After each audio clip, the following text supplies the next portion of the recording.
Baik,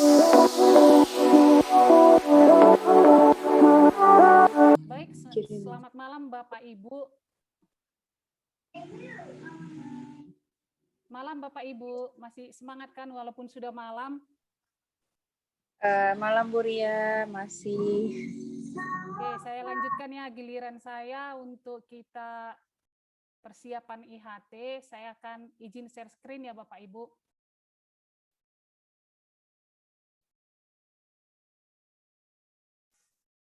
Gimana Bapak Ibu, sudah kelihatan di layarnya materinya? Gimana? Sudah Bu Ria. Oke, baik Bapak Ibu, sesi saya adalah asesmen, yaitu asesmen sumatif dan asesmen formatif. Bapak Ibu, yang akan kita bahas di sini, saya slide show dulu ya Bapak Ibu biar lebih ini. Nah, ini dia asesmen sumatif dan formatif. Kemudian di sini kita akan membahas yaitu konsep asesmen formatif, kemudian bentuk asesmen dan umpan balik. Nah, Bapak Ibu, tujuan dari sesi ini, setelah selesai sesi ini, Bapak Ibu diharapkan yang pertama paham mengenai asesmen formatif dan asesmen sumatif. Yang kedua juga memahami konsep asesmen formatif dan asesmen sumatif. Kemudian yang ketiga yaitu bentuk-bentuk asesmen. Yang keempat adalah umpan balik. Nah, selanjutnya Bapak Ibu mari kita mulai dari diri, kita urung gagasan dulu ya. Selama ini yang Bapak Ibu ketahui tentang asesmen itu apa Bapak Ibu? Ya karena kita cuman berempat, nggak usahlah dituliskan. Kalau mau dituliskan di live chat-nya nggak boleh, tapi sepertinya nggak usah, kita cuma berempat. Yuk dari siapa kita mulai? Selama ini apa nih yang Bapak Ibu ketahui tentang asesmen? Yuk mulai dari Bu Anggita boleh, dari Pak Musa. Ya boleh. Silakan. Boleh Ibu Ria. Asesmen yang saya pahami itu adalah proses evaluasi dalam aktivitas pembelajaran yang telah kita laksanakan. Seperti itu Bu Ria. Yuk, terima kasih, benar sekali ya Bu Anggita. Pak Mahmudi apa Pak? Kalau menurut saya asesmen itu penilaian kita terhadap siswa selama kegiatan pembelajaran. Oke, terima kasih, mantap. Pak Depri nggak bergabung lagi? Gimana Pak Depri? Iya, baik. Kita sudah tadi mulai dari diri kita tentang apa itu asesmen. Nanti akan kita lihat apa itu asesmen. Tapi tadi jawaban Bu Anggita dan Pak Mudi itu sebenarnya sudah benar. Tapi mari kita lihat, kita pahami dulu Bapak Ibu dari selama ini asesmen dan hasil belajar itu kita pahami dulu. Selama ini sering sekali asesmen itu dilakukan cenderung itu dilakukan hanya untuk mengukur hasil belajar peserta didik, sehingga asesmen diposisikan seolah-olah sebagai kegiatan yang terpisah dari proses pembelajaran. Ini yang sering selama ini, padahal sesungguhnya Bapak Ibu, asesmen pembelajaran itu merupakan bagian integral dari keseluruhan proses pembelajaran. Sehingga kegiatan asesmen dilakukan pengajar sepanjang rentang waktu berlangsungnya proses pembelajaran. Jadi ini yang selama ini sering sekali seolah-olah asesmen itu terpisah dari proses pembelajaran. Padahal sesungguhnya tidak. Asesmen pembelajaran itu bagian atau integral keseluruhan bagian dari proses pembelajaran Bapak Ibu. Nah, selanjutnya Bapak Ibu mari kita gali mengapa proses asesmen itu penting di dalam proses pembelajaran. Menurut Bapak Ibu, kenapa ini proses asesmen ini penting dalam proses pembelajaran? Boleh dikasih tanggapan Bapak Ibu? Kenapa penting dilakukan proses asesmen ini di dalam pembelajaran? Kalau menurut saya Bu Ria, kita perlu melakukan asesmen atau asesmen itu penting karena dengan adanya asesmen kita bisa mengetahui apakah metode pembelajaran yang kita gunakan itu sudah lebih baik atau tidak baik. Kemudian apakah pemahaman siswa tentang pembelajaran yang kita lakukan itu terukur secara spesifik tingkat pengetahuannya. Seperti itu, Bu Ria. Yuk, mantap sekali ya Bu Anggita. Pak Mahmudi, menurut Bapak, Pak?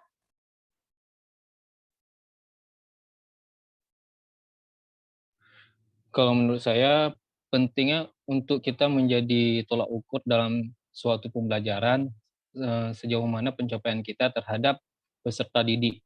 Apakah yang kita sampaikan itu tersampaikan dengan jelas kepada peserta didik ataupun perlu kita perbaharui lagi untuk penjelasannya, Bu. Mantap sekali Pak. Ya, benar ya Bapak Ibu, Bu Anggita dan Pak Mudi. Memang proses asesmen itu sangat penting seperti yang dikemukakan Ibu Anggita dan Pak Mahmudi tadi. Jadi kenapa dia penting? Karena seperti tadi itu untuk mengetahui tingkat pencapaian pembelajaran selama proses pembelajaran itu berlangsung. Jadi itu tujuannya ya. Kemudian kita lihat yang kedua itu memberikan umpan balik bagi peserta didik agar mengetahui kekuatan dan kelemahannya dalam proses pencapaian belajar. Jadi dengan adanya asesmen, kita guru bisa mengetahui apakah metode yang digunakan itu sudah pas atau belum, dan peserta didik juga bisa tahu di mana kelemahan dan kekuatan dia dalam proses pencapaian pembelajaran. Yang kedua ya ini dia, yang ketiga dia memantau kemajuan dan mendiagnosis kesulitan belajar yang dialami peserta didik sehingga dilakukan pengayaan dan remedial. Dengan kita lakukannya asesmen, kita bisa mengetahui nih, kita bisa diagnosis kira-kira di mana nih kesulitan belajar peserta didik kita, sehingga bisa kita selesaikan atau kita ambil tindakan belajar untuk melakukan pengayaan atau remedial. Selanjutnya, asesmen itu kenapa penting? Karena itu merupakan umpan balik bagi guru dalam memperbaiki metode, pendekatan, kegiatan, dan sumber belajar yang digunakan. Itu Bapak Ibu. Jadi tadi yang Bapak Ibu sampaikan itu luar biasa ya. Ini hanya rangkumannya saja. Nah selanjutnya Bapak Ibu, mari kita lihat jenis asesmen. Ini mungkin kita udah ketahui bersama ya. Dalam pendekatannya, asesmen itu ada 3. Yang pertama, asesmen as learning. Jadi asesmen itu sebagai proses pembelajaran. Asesmen as learning, sebagai proses dalam pembelajaran. Di dalam proses pembelajaran itu kita tetap melakukan refleksi, apakah metodenya pas, bagaimana sikap siswa. Jadi dia sebagai pembelajaran. Yang kedua itu asesmen for, untuk pembelajaran. Jadi asesmen itu untuk perbaikan proses pembelajaran. Kemudian yang ketiga itu asesmen of, terhadap pembelajaran. Ini dilakukan di akhir suatu periode pembelajaran. Setelah selesai pembelajaran itu, di akhirnya itu kita akan lakukan asesmen ini. Dari sini ini kita masukkan dalam 2 asesmen, yaitu asesmen formatif dan asesmen sumatif. Asesmen sumatif itu formatif itu asesmen as learning dan asesmen for learning. Itu termasuk asesmen formatifnya. Nah, Bapak Ibu, berarti dari sini kita lihat 2 jenis asesmen formatif dan asesmen sumatif. Nah, Bapak Ibu, mari kita lihat konsep asesmen formatif dan sumatif itu, Bapak Ibu. Kita lihat sama-sama ya. Kalau untuk asesmen formatif, jadi dia merupakan metode evaluasi yang dilakukan untuk evaluasi proses. Jadi dia bertitik pada evaluasi proses pemahaman murid, kebutuhan pembelajaran, dan kemajuan akademik selama pembelajaran. Sementara asesmen sumatif itu metode evaluasi yang dilakukan di akhir fase pembelajaran. Kemudian, asesmen formatif itu memantau pembelajaran murid dan memberikan umpan balik yang berkala. Jadi berkala terus gitu. Dan berkelanjutan. Sementara asesmen sumatif ini, Bapak Ibu, ini seringkali memiliki taruhan tinggi karena berpengaruh terhadap nilai akhir murid, sehingga sering diprioritaskan murid menjadi asesmen formatif daripada asesmen formatif. Karena ini langsung ada nilainya, akan di ranking, ada di rapornya. Jadi seolah-olah asesmen sumatif itu memiliki taruhan tinggi, lebih difokuskan, lebih diutamakan, lebih dititik beratkan dari asesmen formatif. Kemudian Bapak Ibu, asesmen formatif bagi murid, asesmen formatif itu ini membantu murid kita mengidentifikasi seperti tadi ya, kekuatan yang perlu dikembangkan. Sementara kalau asesmen sumatif itu ini sebenarnya sebagai hasil akhir ini digunakan untuk mengukur perkembangan murid, untuk memandu guru dan sekolah merancang aktivitas pembelajar untuk proyek berikutnya, misalnya untuk semester berikutnya gitu. Jadi masukan untuk guru dan sekolah juga gitu ya Bapak Ibu. Kemudian asesmen formatif ini bagi guru dan sekolah, dia berfungsi memberikan informasi mengenai tantangan apa saja yang dihadapi murid dalam proses pembelajaran proyek, sehingga dukungan yang memadai dapat diberikan. Selanjutnya Bapak Ibu, ini kita lihat asesmen formatif dan asesmen sumatif itu, ini tadi untuk guru udah ada ya, untuk muridnya ini. Jadi untuk guru ya ini udah tadi mengevaluasi atau mengawasi pembelajaran murid, ini memastikan perkembangan murid, mengecek pemahaman murid. Untuk muridnya ini tadi untuk mengevaluasi diri sendiri, membangun pengetahuan, mengidentifikasi dan meningkatkan kemampuan. Di sini kita lihat ada irisan, kita ini guru matematika ya, ini ada irisan atau tujuan yang sama dari asesmen formatif dan asesmen sumatif itu. Ini dia irisannya ini. Di sini bahwa kedua asesmen ini merupakan cara untuk menilai pembelajaran murid, itu yang pertama. Yang kedua, merupakan kesempatan untuk menerima dan memberikan umpan balik. Yang ketiga, merupakan cara untuk mengevaluasi keaktifan pembelajaran, keaktifan pengajaran dan pembelajaran. Jadi ada fungsi yang sama dari asesmen formatif dan asesmen sumatif, ini dia yang ada di dalam irisannya ini Bapak Ibu. Selanjutnya kita lihat dulu Bapak Ibu sebelum kita diskusi, ini dia penekanan pada asesmen formatif. Kondisi saat ini kalau ini kita lihat ini lebih berat nih off learning-nya. Jadi kalau saat ini seperti tadi kita di awal itu bahwa asesmen of learning di akhir itu dititik beratkan. Nah, ini kan lebih berat dia dibuat. Itu dianggap lebih tinggi nilainya. Itulah dia pembelajaran saat ini. Tapi dengan PSP, kurikulum satuan program satuan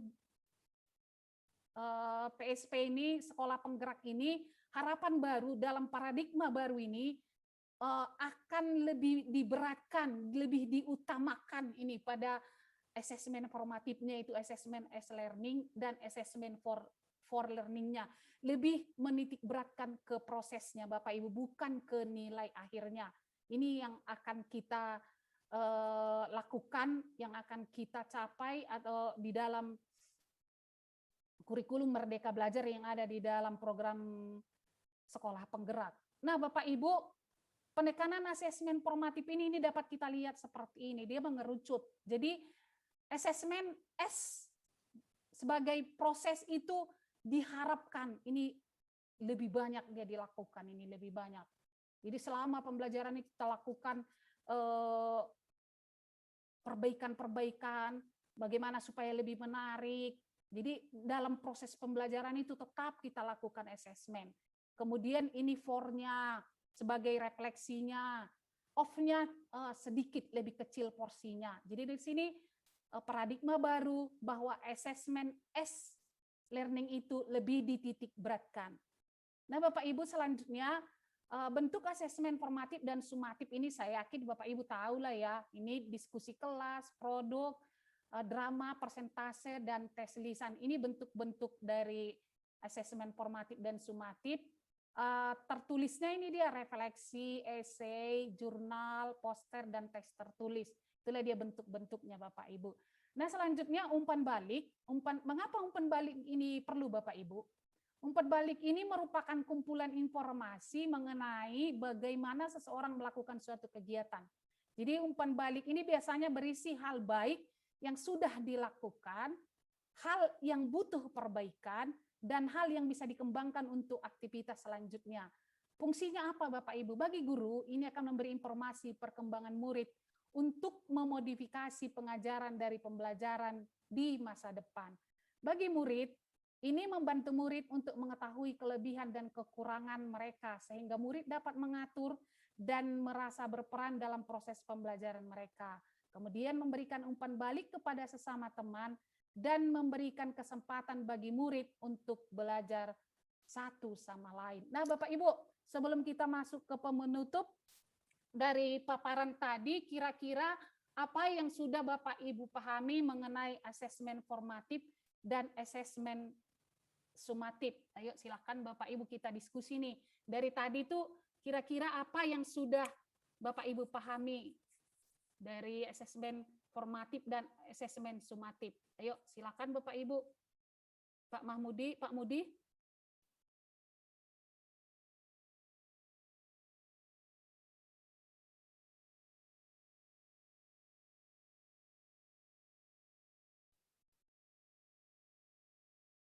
Bu Anggita.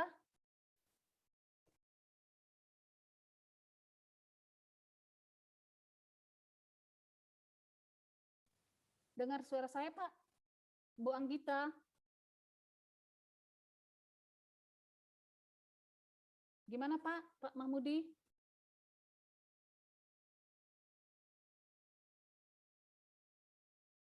Bisa dengar suara saya, Pak? Masih termute, Bu Anggita? Masih mikrofonnya masih termute?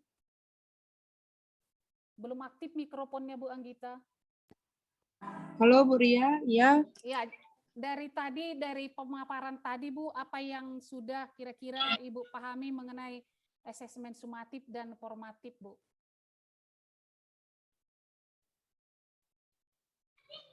Oke Bu Ria, jadi asesmen formatif itu kita gunakan untuk mendiagnostik, tapi bukan untuk mendiagnostik hasil belajar siswa, tapi untuk mendiagnostik proses pembelajaran siswa. Itu yang saya dapatkan. Kalau asesmen sumatif adalah proses penilaian, kalau sumatif hasil pembelajaran yang telah dilakukan peserta didik, itu yang kita nilai, itu yang kita ukur gitu Bu Ria. Terima kasih Bu Anggita. Pak Mudi, Pak.